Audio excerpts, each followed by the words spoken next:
Dan sesudah beberapa lama, datanglah firman Tuhan kepada Elia dalam tahun yang ketiga. Pergilah, perlihatkanlah dirimu kepada Ahab, sebab aku hendak memberi hujan ke atas muka bumi. Lalu pergilah Elia memperlihatkan diri kepada Ahab. Adapun kelaparan itu berat di Samaria. Sebab itu Ahab telah memanggil Obadya yang menjadi kepala istana. Obadya itu seorang yang sungguh-sungguh takut akan Tuhan. Karena pada waktu Isabel melenyapkan nabi-nabi Tuhan, Obadya mengambil 100 orang nabi, lalu menyembunyikan mereka 50-50 sekelompok dalam gua, dan mengurus makanan dan minuman mereka.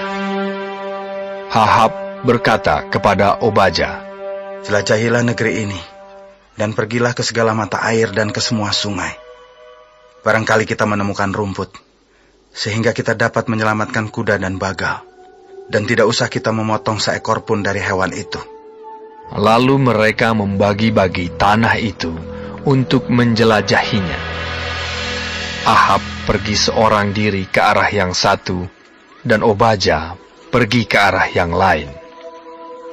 Sedang Obadya di tengah jalan, ia bertemu dengan Elia. Setelah mengenali dia, ia sujud serta bertanya, "Engkaukah ini, hai Tuanku Elia?" Jawab Elia kepadanya, "Benar, pergilah, katakan kepada tuanmu, Elia ada."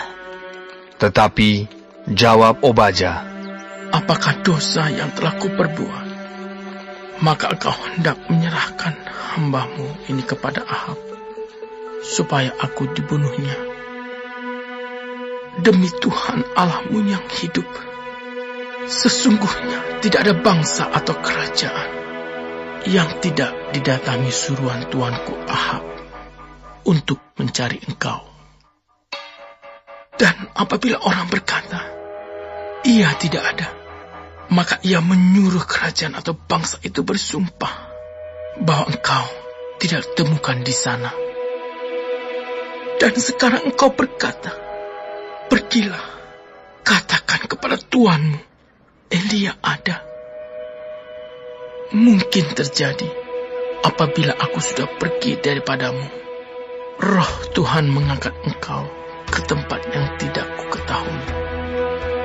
Kalau aku sampai kepada Ahab untuk memberitahukannya, dan engkau tidak didapatinya, tentulah ia akan membunuh aku. Padahal hambamu ini dari sejak kecil takut akan Tuhan. Tidakkah diberitahukan kepada tuanku apa yang telah kulakukan pada waktu Isabel membunuh nabi-nabi Tuhan? Bagaimana aku menyembunyikan 100 orang nabi-nabi Tuhan dalam gua, 50-50 sekelompok, dan mengurus makanan dan minuman mereka.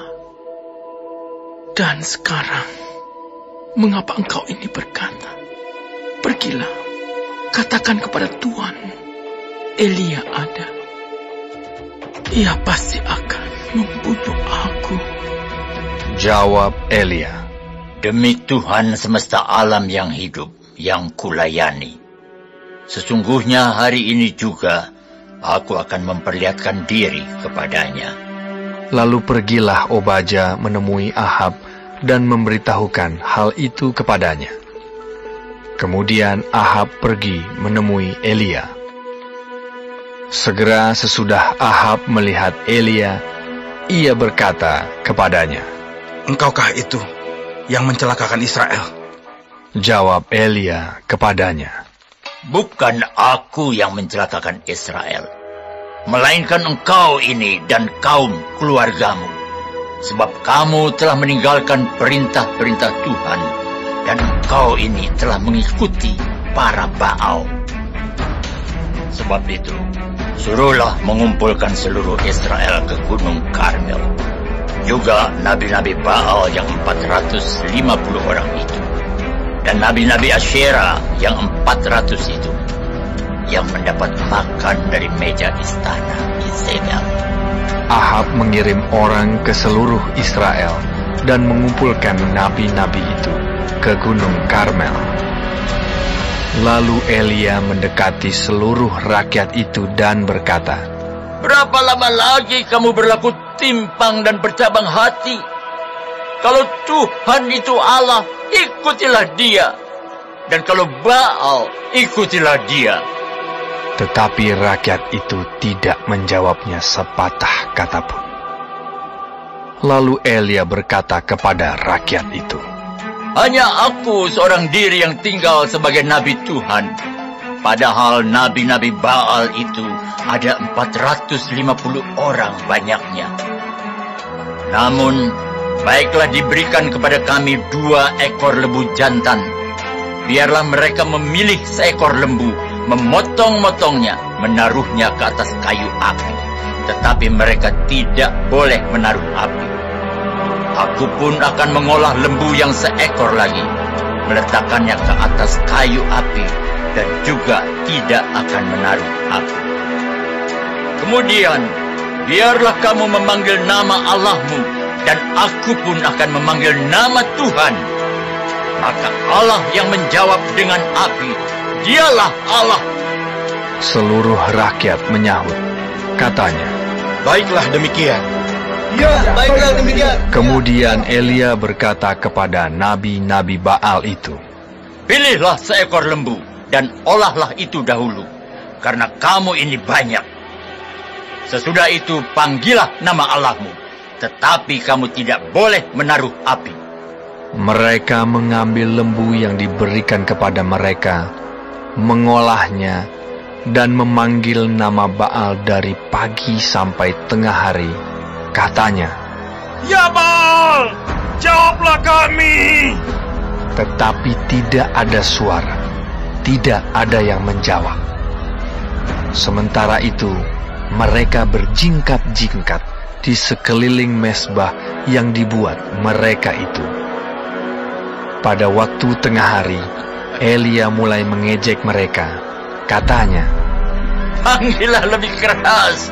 Bukankah Dia Allah? Mungkin Dia merenung. Mungkin ada urusannya. Mungkin Ia bepergian. Barangkali Ia tidur dan belum terjaga. maka mereka memanggil lebih keras serta menoreh-noreh dirinya dengan pedang dan tombak, seperti kebiasaan mereka, sehingga darah bercucuran dari tubuh mereka. Sesudah lewat tengah hari, mereka kerasukan sampai waktu mempersembahkan korban petang.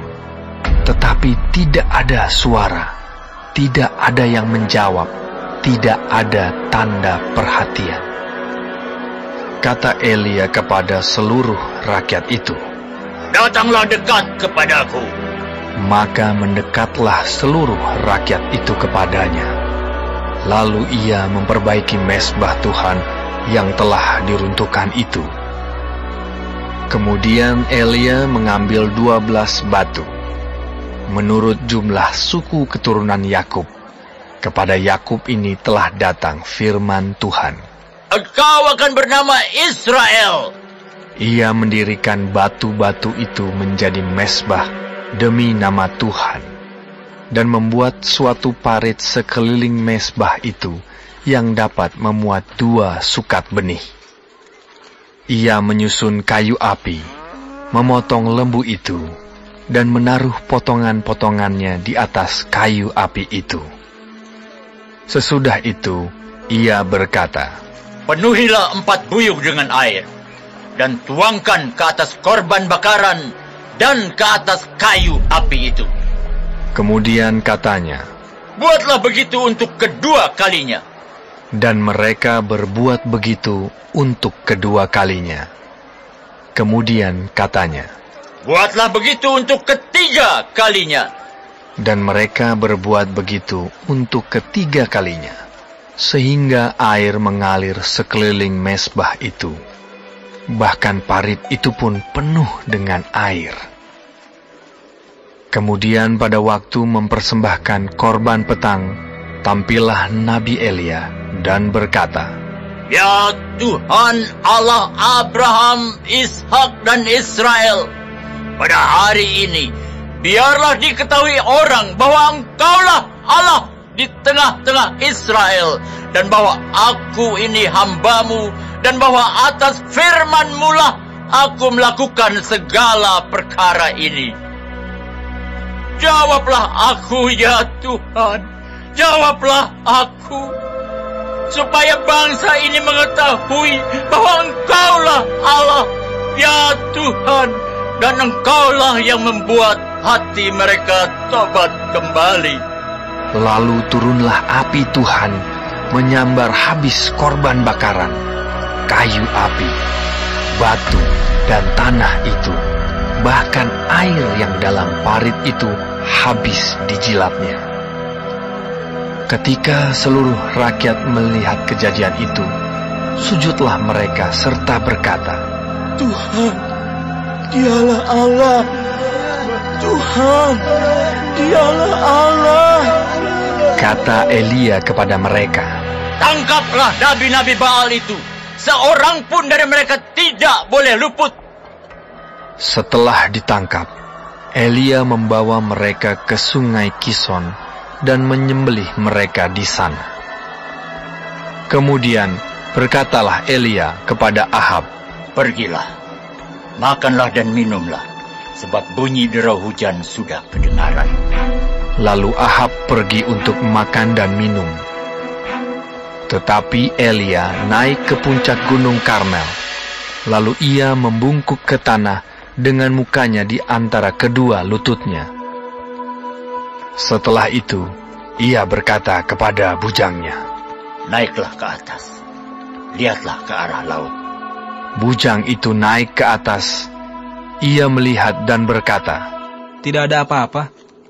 Kata Elia, "Pergilah sekali lagi." demikianlah sampai 7 kali. Pada ke-7 kalinya, berkatalah bujang itu, Wah, awan kecil sebesar telapak tangan timbul dari laut. Lalu kata Elia, "Pergilah, katakan kepada Ahab, pasang keretamu dan turunlah. Jangan sampai engkau terhalang oleh hujan." Maka dalam sekejap mata, langit menjadi kelam oleh awan badai. Lalu turunlah hujan yang lebat. Ahab naik kereta, lalu pergi ke Yisrael. Tetapi kuasa Tuhan berlaku atas Elia. Ia mengikat pinggangnya dan berlari mendahului Ahab sampai ke jalan yang menuju Yisrael. Ketika Ahab memberitahukan kepada Isabel segala yang dilakukan Elia dan perihal Elia membunuh semua nabi itu dengan pedang, maka Isabel menyuruh seorang suruhan mengatakan kepada Elia, "Beginilah kiranya para Allah menghukum aku. Bahkan lebih lagi daripada itu, jika besok kira-kira pada waktu ini aku tidak membuat nyawamu sama seperti nyawa salah seorang dari mereka itu." Maka takutlah ia, lalu bangkit dan pergi menyelamatkan nyawanya. Dan setelah sampai ke Beersheba, yang termasuk wilayah Yehuda, ia meninggalkan bujangnya di sana. Tetapi ia sendiri masuk ke padang gurun sehari perjalanan jauhnya, lalu duduk di bawah sebuah pohon arar. Kemudian ia ingin mati. Katanya, Sekarang, ya Tuhan, ambillah nyawaku, sebab aku ini tidak lebih baik daripada nenek moyangku. Sesudah itu, ia berbaring dan tidur di bawah pohon arar itu. Tetapi tiba-tiba, seorang malaikat menyentuh dia, serta berkata kepadanya, "Bangunlah, makanlah." Ketika ia melihat sekitarnya, Maka pada sebelah kepalanya ada roti bakar dan sebuah kendi berisi air. Lalu ia makan dan minum, kemudian berbaring pula. Tetapi malaikat Tuhan datang untuk kedua kalinya dan menyentuh dia serta berkata, "Bangunlah, makanlah, sebab kalau tidak, perjalananmu nanti terlalu jauh bagimu." Maka bangunlah ia, lalu makan dan minum. Dan oleh kekuatan makanan itu, ia berjalan 40 hari 40 malam lamanya, sampai ke gunung Allah, yakni Gunung Horeb. Di sana masuklah ia ke dalam sebuah gua dan bermalam di situ. Maka firman Tuhan datang kepadanya, demikian, "Apakah kerjamu di sini, hai Elia?" Jawabnya, "Aku bekerja segiat-giatnya bagi Tuhan, Allah semesta alam. Karena orang Israel meninggalkan perjanjian-Mu, meruntuhkan mezbah-mezbah-Mu, dan membunuh nabi-nabi-Mu dengan pedang. Hanya aku seorang dirilah yang masih hidup, dan mereka ingin mencabut nyawaku." Lalu firman-Nya, "Keluarlah dan berdiri di atas gunung itu di hadapan Tuhan." Maka Tuhan lalu, angin besar dan kuat yang membelah gunung-gunung dan memecahkan bukit-bukit batu, mendahului Tuhan. Tetapi tidak ada Tuhan dalam angin itu. Dan sesudah angin itu, datanglah gempa. Tetapi tidak ada Tuhan dalam gempa itu. Dan sesudah gempa itu, datanglah api. Tetapi tidak ada Tuhan dalam api itu. Dan sesudah api itu, datanglah bunyi angin sepoi-sepoi basah. Segera sesudah Elia mendengarnya, ia menyelubungi mukanya dengan jubahnya, lalu pergi keluar dan berdiri di pintu gua itu. Maka datanglah suara kepadanya yang berbunyi, "Apakah kerjamu di sini, hai Elia?" Jawabnya, "Aku bekerja segiat-giatnya bagi Tuhan, Allah semesta alam. Karena orang Israel meninggalkan perjanjian-Mu, meruntuhkan mezbah-mezbah-Mu, dan membunuh nabi-nabi-Mu dengan pedang. Hanya aku seorang dirilah yang masih hidup, dan mereka ingin mencabut nyawaku." firman Tuhan kepadanya, "Pergilah, kembalilah ke jalanmu, melalui padang gurun ke Damsyik. Dan setelah engkau sampai, engkau harus mengurapi Hazael menjadi raja atas Aram. Juga Yehu, cucu Nimsi, haruslah kau urapi menjadi raja atas Israel. Dan Elisa bin Safat dari Abel Mehola, harus kau urapi menjadi nabi menggantikan engkau. Maka siapa yang terluput dari pedang Hazael akan dibunuh oleh Yehu, dan siapa yang terluput dari pedang Yehu akan dibunuh oleh Elisa. Tetapi aku akan meninggalkan 7.000 orang di Israel, yakni semua orang yang tidak sujud menyembah Baal, dan yang mulutnya tidak mencium dia." Setelah Elia pergi dari sana, ia bertemu dengan Elisa bin Safat yang sedang membajak dengan 12 pasang lembu, sedang ia sendiri mengemudikan yang ke-12. Ketika Elia lalu dari dekatnya, ia melemparkan jubahnya kepadanya. Lalu Elisa meninggalkan lembu itu dan berlari mengikuti Elia. Katanya, "Biarkanlah aku mencium ayahku dan ibuku dahulu, lalu aku akan mengikuti engkau." Jawabnya kepadanya, "Baiklah, pulang dahulu, dan ingatlah apa yang telah kuperbuat kepadamu." Lalu berbaliklah ia daripada Elia. Ia mengambil pasangan lembu itu, menyembelihnya, dan memasak dagingnya dengan bajak lembu itu sebagai kayu api. Ia memberikan daging itu kepada orang-orangnya, kemudian makanlah mereka. Sesudah itu, bersiaplah ia, lalu mengikuti Elia dan menjadi pelayannya.